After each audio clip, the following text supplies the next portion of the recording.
لأن هذا عيب وهذا عار. الناس غادي تحتج، هذا حق دستوري. الفصل 29 من الدستور كيعطينا الحق نحتجوا، الاحتجاج حق مشروع.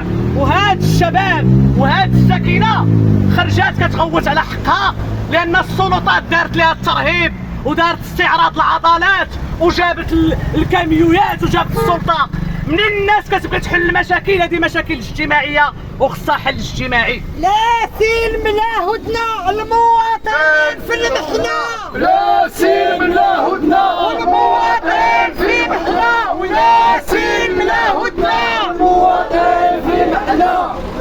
جينا اليوم كنوقفوا احتجاجا على العمليه ديال اقباض مجموعة من البرامج السابقة وعدم محاسبة المسؤولين على تفويت الأراضي بأثمنة رمزية، وكاين الناس اللي عندها الأذنات وما استفداتش. جينا كنحتجوا لأن السلطة تنكرات الاتفاقية ديال الشراكة. الناس عندهم اتفاقية غادي ياخدوا بقع، ما غاديش يمشيو لهادوك الحكاك ديال لوقيت، هادوك الصنيدقات غادي يسكنوا فيهم. وراه كان الشطر الاول والناس استفدات.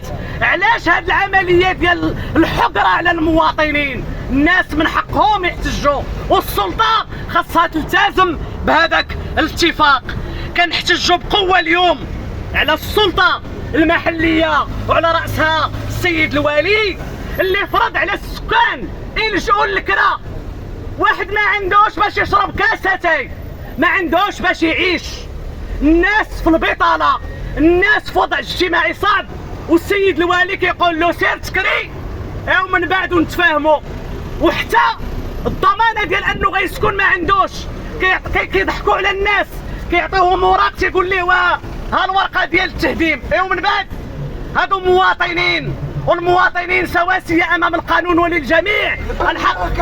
هدمتوها والبقع فوتوها، بالراكه هدمتوها والبقع فوتوها، بالراكه هدمتوها والبقع هربتوها، اللي بالراكه هدمتوها والبقع هربتوها. انا حري بك ايها الوالي المسؤول ان تمكن المواطنين من سكن، أن تمكن أبناء الشعب من المدرسة. المدرسة ما كتعوضش، التعليم ما كيتعوضش. شكون هذا المسؤول اللي قبل